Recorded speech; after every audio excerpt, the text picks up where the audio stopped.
Hello friends, welcome to my channel school of science. मेरा नाम नितिन है और आज हम शुरुआत करने जा रहे हैं केमिकल बॉन्डिंग के एक अनदर वेरी इम्पॉर्टेंट टॉपिक पे, जो सिर्फ मॉलिक्यूल्स की शेप्स के बारे में बात करता है। एक्चुअली में हमने इससे पहले भी लेक्चर्स में बताया था कि कोसेल लुईस कॉन्सेप्ट के हिसाब से elements electron lose gain share करते हैं ताकि वो अपना ऑक्टेट पूरा कर सके, ताकि nearest noble gas configuration attain कर सके। लेकिन उस कॉन्सेप्ट ने किसी भी मॉलिक्यूल की शेप के बारे में कोई बात नहीं करी थी। तो इस वजह से हमारे पास एक नई थ्योरी आई जिसका नाम है वेस्पर थ्योरी, जो बात करती है सिर्फ मॉलिक्यूल्स की शेप के बारे में। तो इस थ्योरी को हम क्या कहते हैं, कैसे लिखते हैं, आप जरा देख सकते हैं। Valence shell electron pair repulsion theory, या फिर हम इसको इन शॉर्ट लिखते हैं वेस्पर थ्योरी। लोग इसको VSPR थ्योरी भी कहते हैं, आपकी चॉइस है, आप जैसे मर्जी इस पे बात करते हैं। तो ये थ्योरी सिर्फ मॉलिक्यूल्स की शेप्स के बारे में बात करती है, मॉलिक्यूल्स की ज्योमेट्री के बारे में बात करती है, और शेप और ज्योमेट्री में क्या डिफरेंस होता है अभी मैं उसके बारे में भी बात करूंगा। तो इस थ्योरी के भी कुछ पोस्टुलेट्स हैं, कुछ पॉइंट्स हैं जो हम पढ़ने वाले हैं। सबसे पहला पॉइंट इस थ्योरी का ये कहता है कि किसी भी स्ट्रक्चर में मॉलिक्यूल के अंदर एक सेंट्रल एटम होता है और दूसरा उसके आगे पीछे एटम्स या ग्रुप ऑफ एटम्स आते हैं, जिनको हम सराउंडिंग एटम्स या ग्रुप ऑफ एटम्स कहते हैं। हालांकि मैं कोई भी ग्रुप ऑफ एटम इंट्रोड्यूस नहीं करूंगा अभी किसी भी स्ट्रक्चर के अंदर, पर हम सिर्फ बात करेंगे दो टाइप के एटम की। एक सिंगल जो सेंट्रल एटम होगा और एक उसके आसपास जो कौन होंगे, सराउंडिंग एटम्स होंगे।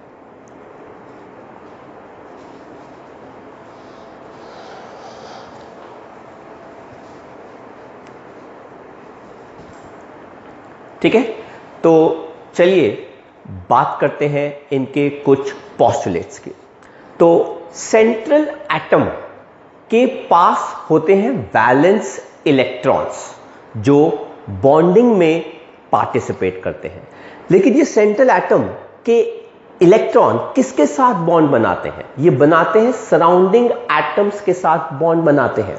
तो अगर सेंट्रल एटम के वैलेंस इलेक्ट्रॉन्स पार्टिसिपेट करते हैं तो सराउंडिंग एटम के कौन से इलेक्ट्रॉन्स पार्टिसिपेट करते हैं बॉन्डिंग के लिए? उनके भी वैलेंस इलेक्ट्रॉन्स पार्टिसिपेट करते हैं। तो हमारे पास कॉन्सेप्ट क्या आ गया? वैलेंस इलेक्ट्रॉन्स किसके? सेंट्रल एटम के, एंड वैलेंस इलेक्ट्रॉन्स किसके?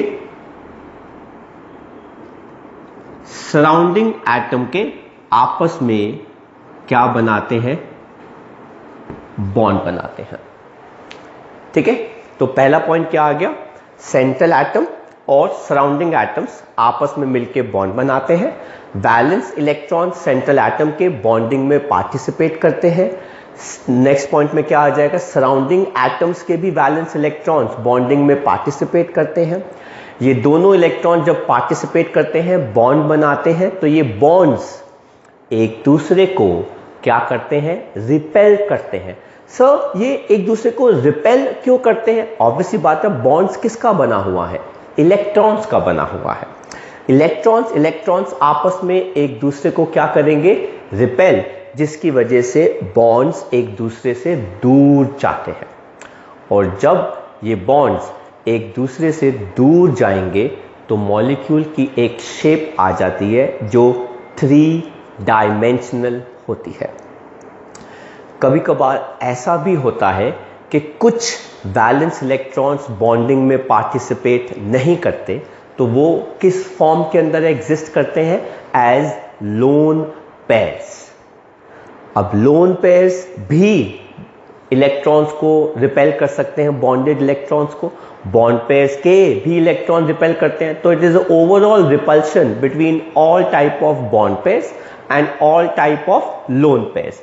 तो अल्टीमेट अगर हम बात करें रिपल्शन की, तो वो किसके बीच में सबसे ज्यादा होती है?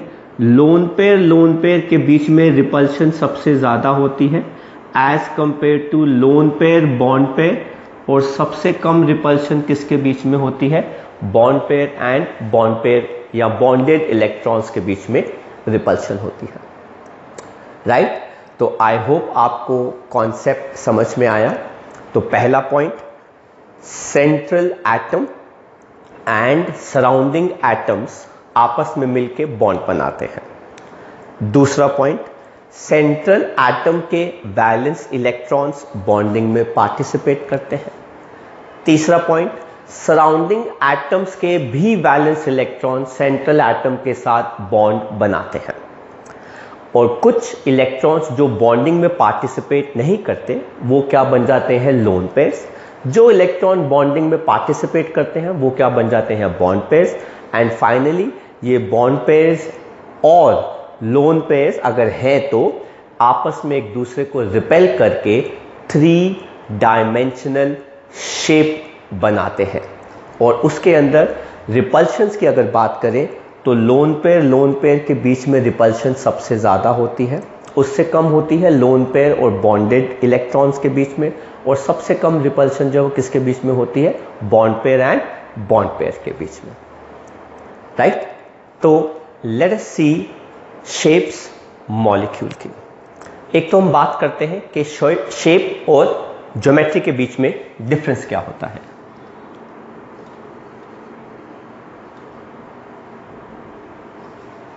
किसी भी मॉलिक्यूल के अंदर जब आप उसके lone pairs and bond pairs सबको इंक्लूड करते हो तो वो मॉलिक्यूल की ज्योमेट्री रिप्रेजेंट करता है।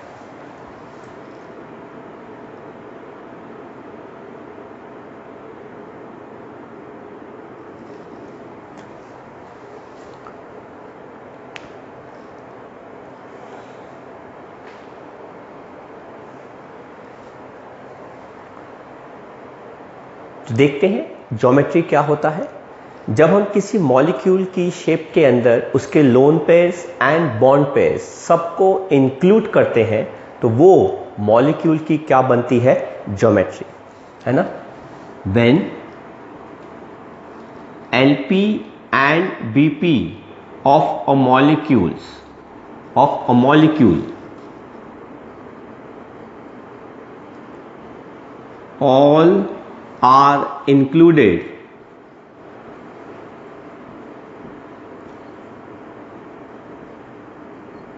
it gives geometry of a molecule.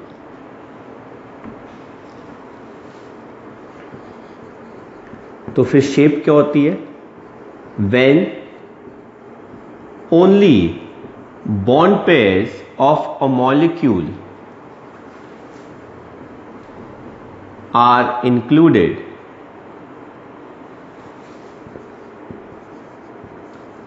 it gives its shape.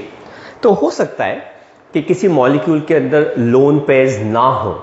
अगर लोन पेयर नहीं है तो वो सिर्फ शेप कहलाती है। पर अगर उस मॉलिक्यूल के अंदर lone pair and bond pairs दोनों हों और आप उसके अंदर लोन पेयर को भी उसके स्ट्रक्चर में इंक्लूड कर रहे हैं तो वो ज्योमेट्री बन जाएगा। पर अगर आप उसी मॉलिक्यूल के अंदर ज्योमेट्री वाले में जिसके अंदर लोन पेयर हैं आप उनको नहीं कंसिडर करते, सिर्फ बॉन्ड्स को कंसिडर करते हैं तो वो शेप है। तो जब सिर्फ बॉन्ड्स इंक्लूड होते हैं तो that becomes the shape. But अगर किसी स्ट्रक्चर के पास, मॉलिक्यूल के पास लोन पेयर बॉन्ड पेयर्स दोनों हों तो हम उसकी ज्योमेट्री के बारे में बात करते हैं। हालांकि उसकी खुद की शेप भी है पर it is about it's geometry. तो चलिए देखते हैं कुछ एग्जाम्पल्स जहां पे हम शेप्स एंड ज्योमेट्री पढ़ने जा रहे हैं। पहले हम शेप्स पढ़ने जाएंगे ऐसे मॉलिक्यूल्स की जिनके पास लोन पेयर्स नहीं है।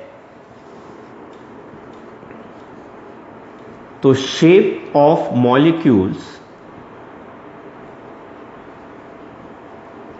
Without lone pairs.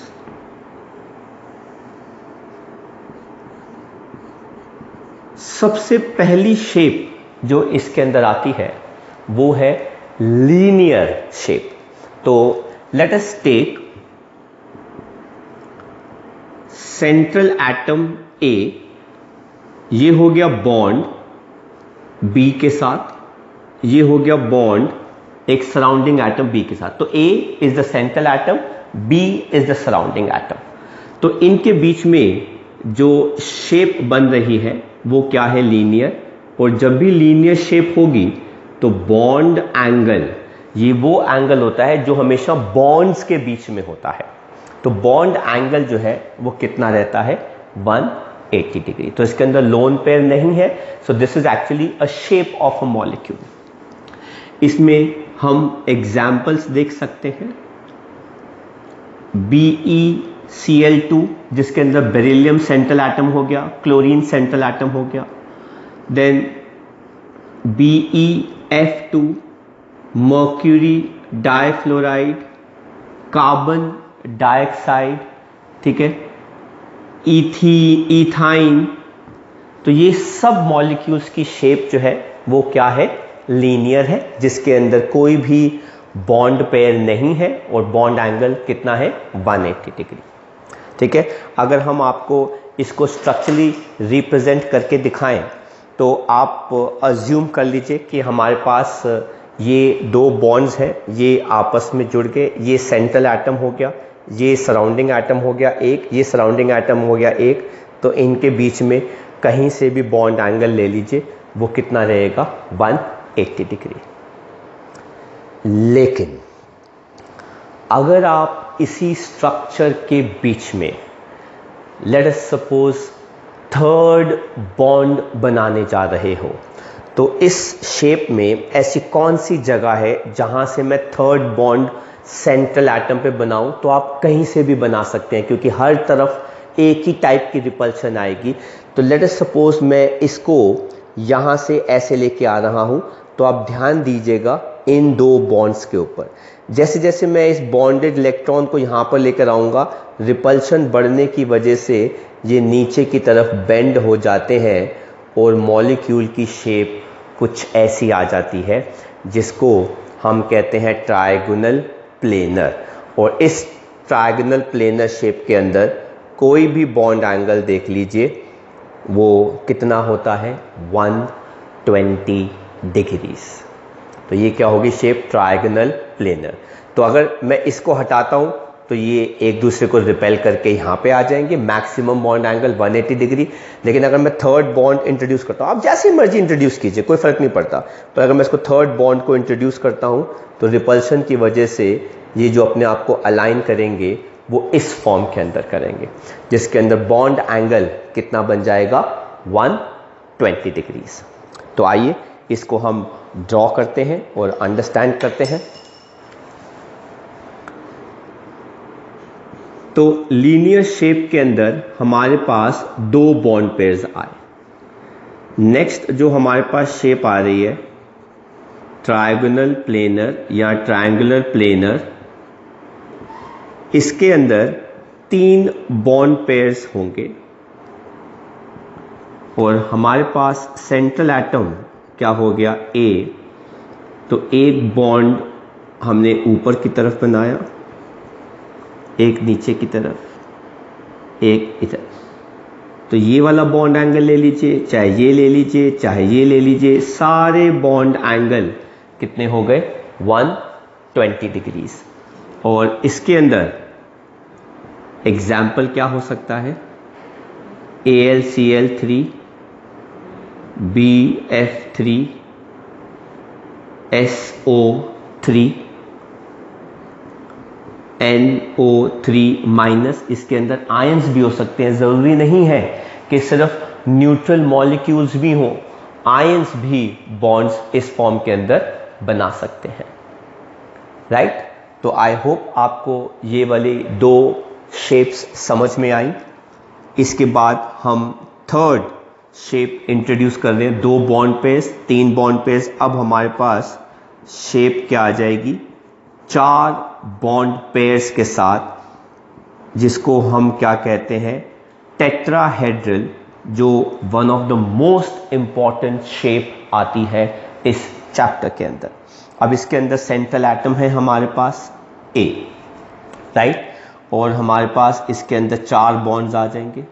ये आ गया एक सराउंडिंग एटम, ये आ गया दूसरा, ये आ गया तीसरा, ये आ गया फोर्थ। तो ये हमारे पास शेप आती है टेट्राहेड्रल। इसके अंदर जो सबसे इंपॉर्टेंट मॉलिक्यूल है जिसका बॉन्ड एंगल हमें याद रखना है, वो है मीथेन।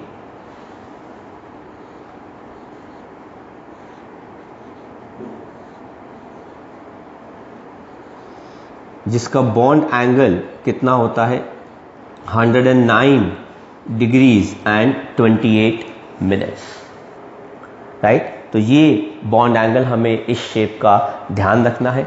अदरवाइज इसके अलावा जो हमारे पास इस शेप के अंदर एग्जाम्पल्स आते हैं, तो मीथेन तो हमने लिख ही दिया, इसके अंदर कार्बन टेट्राक्लोराइड भी आ सकता है, कार्बन टेट्राफ्लोराइड भी आ सकता है, सिलिकॉन टेट्राक्लोराइड भी आ सकता है, सिलिकॉन टेट्राफ्लोराइड भी आ सकता है, अमोनियम केटायन भी इसके अंदर आ सकता है, राइट। तो ये हमारे पास 3 शेप्स हो गई with 2 bond pairs, 3 bond pairs and 4th bond pairs. चलिए देखते हैं कि इन 4 बॉन्ड्स को हम अरेंज कैसे करेंगे। तो हमारे पास 2 बॉन्ड्स थे, राइट। हमने इसके अंदर तीसरा बॉन्ड जब इंट्रोड्यूस किया तो ये ऐसे बन गया। अब इस शेप को आप जरा देखिए एंड देख के जरा मुझे बताइए कि ऐसी कौन सी जगह है जहां से मैं 4th बॉन्ड को इंट्रोड्यूस कर पाऊं। तो the best place, no, it is either from the front side like this या from the back side like this, क्योंकि यही वो बेस्ट प्लेस है जहां पे रिपल्शन सबसे कम होगी। तो मैं फ्रंट साइड से इस बॉन्ड को लेकर आ रहा हूं और इन तीनों पे असर देखना कैसे होगा। टेक्निकली ये तीनों बॉन्ड एक प्लेन में आ रहे हैं, आप देख सकते हैं, और मैं अब इसके ऊपर 4th बॉन्ड लेकर आऊंगा तो ये धीरे धीरे धीरे धीरे नीचे की तरफ झुकने शुरू कर देंगे एंड बेंड कर जाएंगे एंड ऐसे आ जाएंगे। तो ये आपकी कौन सी शेप हो जाती है, टेट्राहेड्रल शेप हो जाती है। ये वाला बॉन्ड एंगल भी सेम है, अगर मीथेन की बात करें 109 डिग्री 28 मिनट्स, ये वाला बॉन्ड एंगल भी उतना ही है, ये वाला बॉन्ड एंगल भी उतना ही है, ये वाला बॉन्ड एंगल भी उतना ही है, इनके बीच में जो बॉन्ड एंगल है वो भी उतना ही है, इनके बीच में जो बॉन्ड एंगल है वो भी उतना ही है। So this is the exact shape of tetrahedral. आप देख सकते हैं इसको, आप कहीं से भी ला लीजिए ये टेट्राहेड्रल शेप आएगी, कहीं से भी उसको घुमा के ले आइए, the shape will be tetrahedral, right. So this is the best way to arrange 4 bonds around a central atom. देखते हैं shape of molecule जब उसके पास 5 bonds आएंगे, उसको हम कहते हैं trigonal bipyramidal, 5 bond pairs।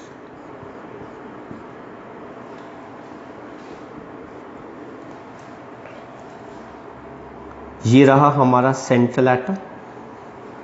अब 3 बॉन्ड्स तो हम ट्रायगोनल प्लेनर शेप में ड्रॉ कर देंगे।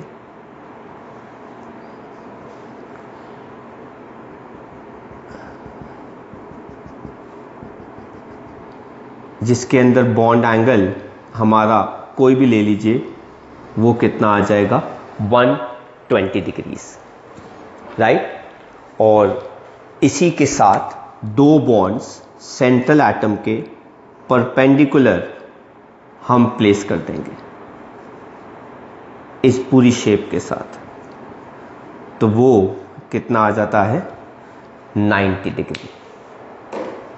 और इसमें एग्जाम्पल किस शेप के आ जाता है, PF5 phosphorus pentafluoride, phosphorus pentachloride, antimony pentafluoride, arsenic pentafluoride. तो ये सारे हमारे एग्जाम्पल्स हैं जो इस शेप के अंदर आ जाते हैं, राइट। तो चलिए देखते हैं कि इसकी शेप हम कैसे बनाते हैं। हमारे पास 3 बॉन्ड्स थे,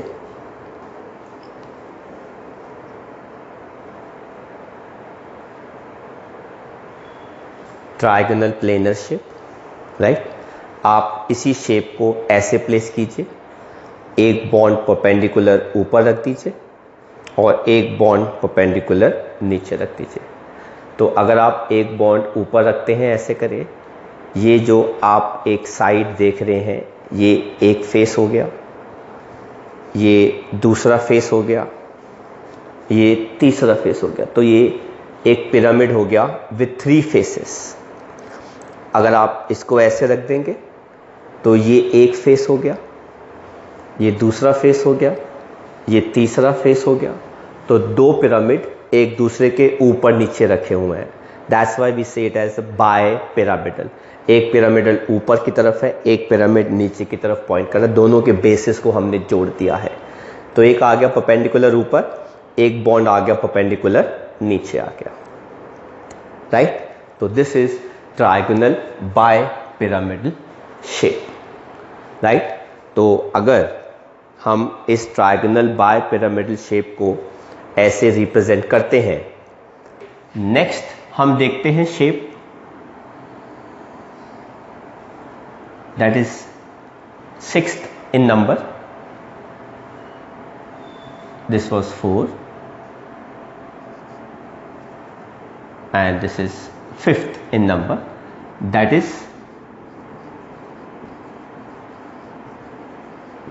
octahedral. इसके अंदर we have 6 bond pairs. तो अगर ये लेट्स सपोज हमारा सेंट्रल एटम है A, तो ये हमारा एक सराउंडिंग एटम हो गया, ये दूसरा हो गया, ये थर्ड एंड ये फोर्थ। एक तरह से 4 कॉर्नर्स आ गए हमारे।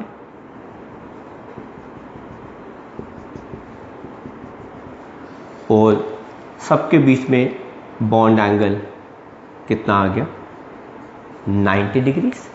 एंड 2 बॉन्ड्स हमने इसी के साथ परपेंडिकुलर प्लेस कर दिए, तो इनका भी बॉन्ड एंगल कितना हो गया 90 डिग्रीज। और इसका सबसे अच्छा एग्जाम्पल जो हमारे कोर्स में है दैट इज सल्फर हेक्साफ्लोराइड। इसकी हम शेप ड्रॉ कर लेते हैं। सल्फर, ये आ गया फ्लोरीन, ये आ गया फ्लोरीन,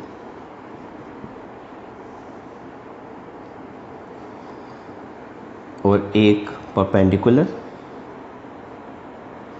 तो चाहे ये वाला बॉन्ड एंगल देख लीजिए, ये वाला देख लीजिए, ये वाला देख लीजिए, ये सारे देख लीजिए, ये सब 90 डिग्री आएंगे।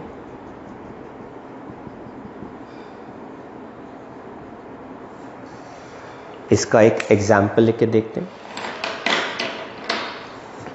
ये एक बुक है विथ 4 कॉर्नर्स। लेट्स अज्यूम कि this is the sulphur atom जो सेंटर में है। इसका एक बॉन्ड हो गया फ्लोरीन के साथ, दूसरा बॉन्ड इस फ्लोरीन के साथ, तीसरा बॉन्ड इस फ्लोरीन के साथ, फोर्थ बॉन्ड इस फ्लोरीन के साथ। इन चारों बॉन्ड्स को अगर आप ऐसे एक प्लेन में रख दें, एक बॉन्ड परपेंडिकुलर यहाँ पर आ गया, एक बॉन्ड परपेंडिकुलर नीचे आ गया। जब आप इस बॉन्ड को परपेंडिकुलर ऊपर रखते हैं तो ये वाला कॉर्नर, ये वाला sulphur atom fluorine atom and ये वाला कॉर्नर फ्लोरीन एटम। तो फ्लोरीन फ्लोरीन फ्लोरीन, ये एक साइड हो गई, ये दूसरी साइड हो गई, ये थर्ड साइड हो गई, ये फोर्थ साइड हो गई। ऐसे ही 4 साइड्स नीचे आएंगी, एक साइड, 2 साइड, 3 साइड और ये हो गई 4th साइड। तो 4 ऊपर साइड्स आ रही हैं, 4 नीचे आ रही हैं, तो टोटल साइड्स कितनी हो गई? 8। That's why we call this shape as what? Octahedron. तो क्लास, आई होप आपको मॉलिक्यूल्स की शेप विदाउट लोन पेयर्स समझ में आया। नेक्स्ट देखते हैं shapes of molecules with lone pair. तो अब यहां पर हमारे पास लोन पेयर भी होंगे, बॉन्ड पेयर्स भी होंगे। तो अगर हम ओवरऑल देखेंगे it will become a geometry, but अगर हम लोन पेयर को इंक्लूड नहीं करेंगे तो इट बिकम्स अ शेप। तो इसमें हमारे पास जो पहली शेप आती है वो है बेंट शेप। इसके अंदर हमारे पास एक लोन पेयर होगा और 2 हमारे पास क्या हो जाएंगे? Bond pair.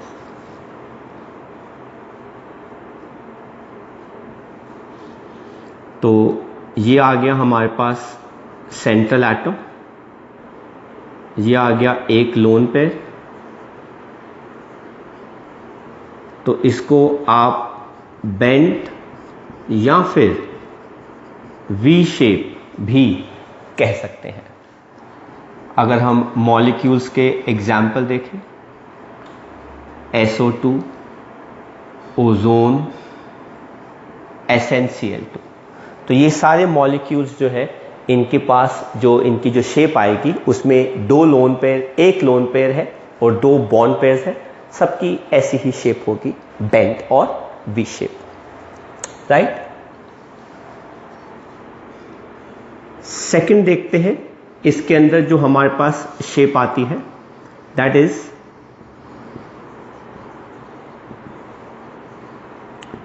Pyramidal shape, very important. इसके अंदर हमारे पास एक लोन पेयर है और हमारे पास 3 बॉन्ड पेयर्स होंगे। तो यहां पर सेंट्रल एटम हमारे पास आ गया A, जिसके पास एक लोन पेयर है और 3 उसके बॉन्ड्स बनेंगे। इसमें बेस्ट जो एग्जाम्पल आता है वो है अमोनिया, फॉस्फीन PH3, PF3 भी इसके अंदर आ सकता है। और अमोनिया की शेप तो हम जरूर ड्रॉ करेंगे।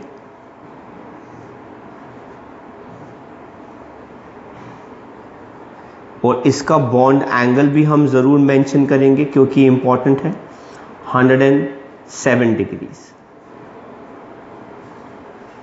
तो एक लोन पेयर रिपल्शन कर रहा है 3 बॉन्ड्स के बीच में।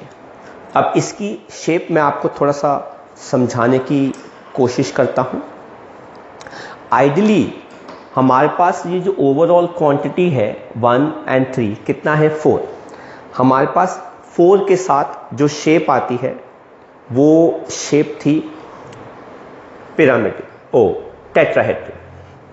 ये है वो शेप टेट्राहेड्रन।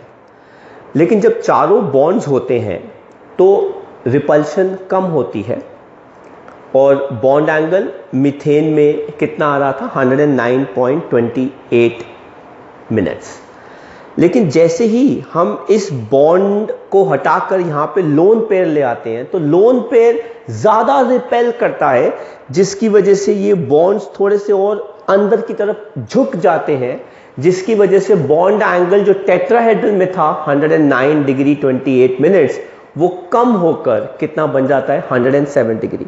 ये भी 107 डिग्री है, ये भी 107 डिग्री है, ये भी 100 कितना हो गया? 7 degree. Because bond pair and lone pair इनकी रिपल्शन जो है वो ज्यादा होती है।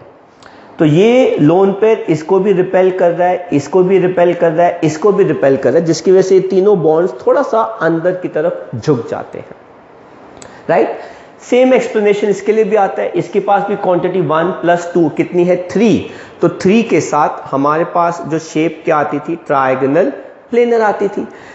उस ट्रायगोनल प्लेनर के अंदर बॉन्ड एंगल जो है वो कितना होता है, 120 डिग्री। बट जब आप यहां पर बॉन्ड की जगह क्या ले आते हैं, लोन पेयर, तो रिपल्शन बढ़ जाती है, जिसकी वजह से ये दोनों बॉन्ड्स आपस में थोड़ा सा पास आ जाते हैं। तो इसका जो बॉन्ड एंगल होता है वो 120 डिग्री से क्या हो जाता है, कम हो जाता है, राइट। पर वो कितना है हमें करने की जरूरत नहीं है सीबीएसई के लिए, राइट। आई होप आपको समझ में आया, ठीक है। Pyramidal shape, ammonia, very important. Next जो हमारे पास इसके अंदर शेप आती है थर्ड, वो अगेन क्या है, बेंट शेप, पर इस बार हमारे पास 2 लोन पेयर होंगे और 2 बॉन्ड पेयर होंगे। तो उस शेप को अगर हम ड्रॉ करें, ये है सेंट्रल एटम ए, ये है उसका एक लोन पेयर, दूसरा lone pair, surrounding atom, surrounding atom. ये शेप एक्चुअली में, ज्योमेट्री एक्चुअली में ऐसी भी होती है, कुछ इसको ऐसा भी दिखा देते हैं,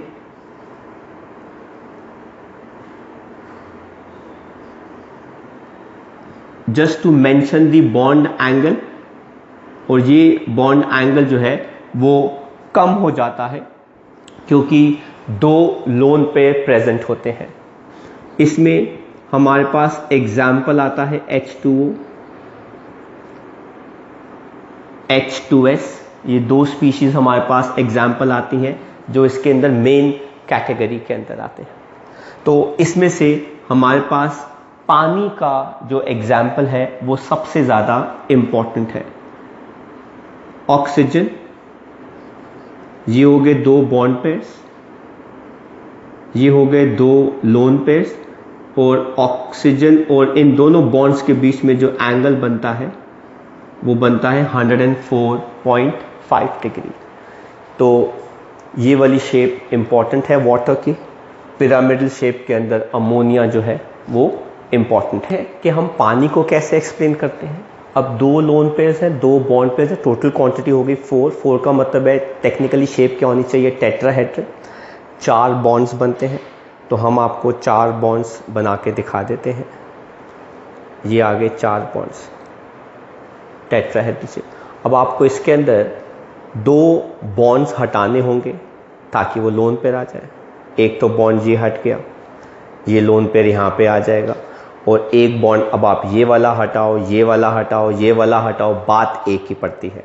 नॉर्मली हम ये वाला बॉन्ड एंगल हटाते हैं तो दिखने में ये कुछ ऐसा आ जाता, तो एक लोन पेयर इधर आ गया, एक लोन पेयर इस जगह पे आ गया, तो ये बॉन्ड एंगल ऐसे देखोगे तो कम लगता है, पर जब हम इसको यहाँ का लोन पेयर और इसको ऐसे दिखाते हैं तो ये ज़्यादा लगता है, तो हम ये शेप दिखा देते हैं। तो just to remind you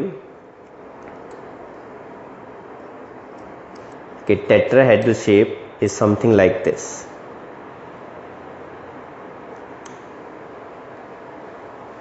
right, तो आपको इसमें से 2 बॉन्ड्स हटाने हैं, उनकी जगह 2 लोन पेयर आ जाएंगे। तो एक तो ऊपर वाला जाएगा, राइट, और एक अगर आपने पीछे वाला हटा दिया तो ये अच्छा खासा नजर आएगा। लेकिन अगर ये ऐसे होगा और ये वाला हटा देंगे आप, तो आपको ये ऐसे नजर आता है। तो एक लोन पेयर इस साइड पर होता है, एक लोन पेयर ऊपर की तरफ होता है, एक नीचे की तरफ। तो ये 2 हमारी शेप्स जो है इसके अंदर बनती हैं। ये ड्रॉ कर दीजिएगा, इट इज फाइन। फोर्थ जो हमारे पास शेप आती है दैट इज सीसॉ। इसके अंदर एक लोन पेयर है प्लस 4 बॉन्ड पेयर्स आते हैं। तो आप देख सकते हैं इसके अंदर हम एग्जाम्पल क्या ले रहे हैं, सल्फर टेट्राफ्लोराइड। मैं सेंट्रल एटम और surrounding atom A B represent करके नहीं दिखा रहा, मैं आपको सिंपली शेप दिखा देता हूँ।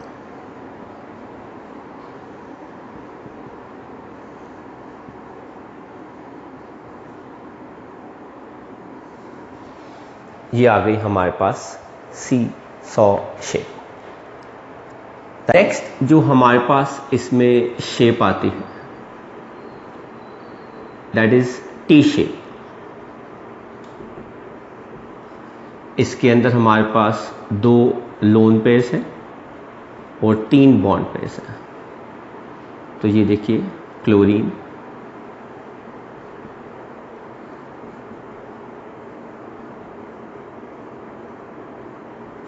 तो इसकी क्वांटिटी टोटल मिला के 5 होगी।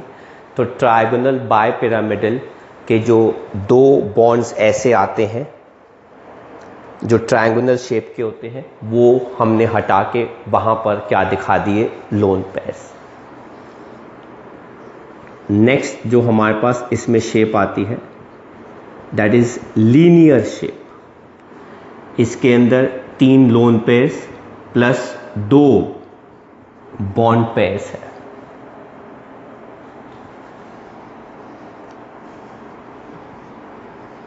xenon difluoride.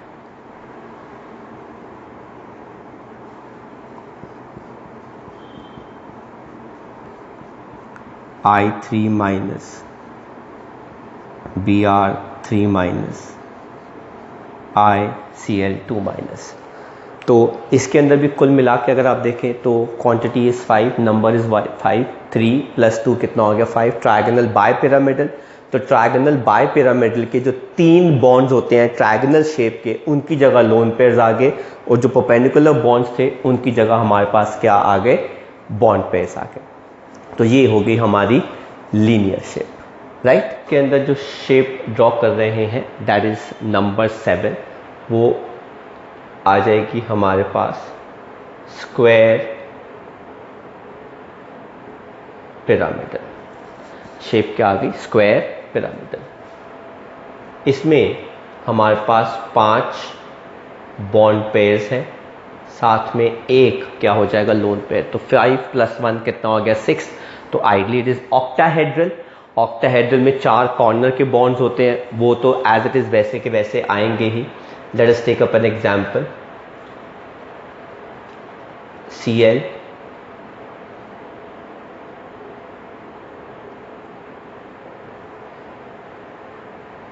तो जैसे हमने सल्फर हेक्साफ्लोराइड किया था जिसके अंदर हमने 4 बॉन्ड्स को कॉर्नर पे दिखाया था, बिल्कुल वैसे ही एक हमने यहाँ पे दिखा दिया। और अब ये है कि इसके अंदर एक बॉन्ड पे जो परपेंडिकुलर आना चाहिए उसकी जगह पे आ गया हमारे पास लोन पेयर। तो हमारे पास इसके अंदर एग्जाम्पल्स कौन कौन से हो जाएंगे, ClF5, आयोडीन, पेंटाफ्लोराइड एटसेट्रा। BrF5 भी आप लिख सकते हैं इसके अंदर, ब्रोमीन, पेंटाफ्लोराइड एटसेट्रा। और लास्ट शेप हमारे पास इसमें कौन सी है, वो है स्क्वायर प्लेनर। राइट, इसमें ज्योमेट्री आएगी हमारी, वो है स्क्वायर प्लेनर। इसके अंदर 2 लोन पेयर्स होंगे प्लस 4 बॉन्ड पेयर्स है। टोटल क्वांटिटी कितनी होगी, 6। लाइक ऑक्टाहेड्रल तो 2 लोन पेयर्स है, तो जो परपेंडिकुलर एंड्स है वहां पे लोन पेयर दिखा दीजिए। ठीक है, तो हमारे पास इसके अंदर आ गया xenon,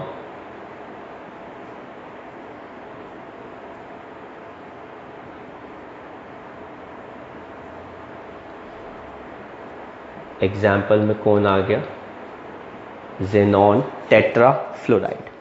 तो हमने 4 बॉन्ड्स दिखा दिए कॉर्नर पे, और यहाँ पे भी इसका लोन पेयर आ गया परपेंडिकुलर,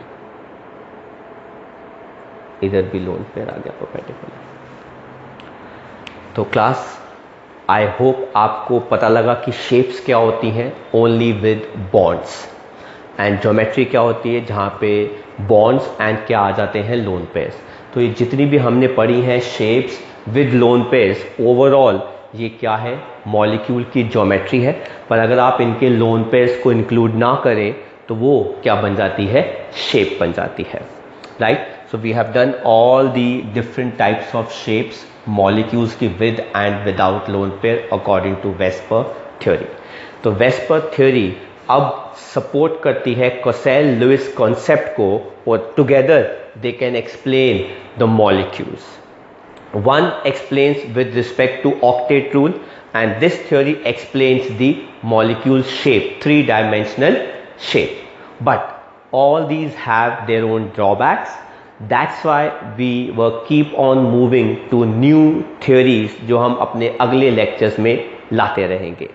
तो आई होप आपको हमारा आज का लेक्चर समझ में आया.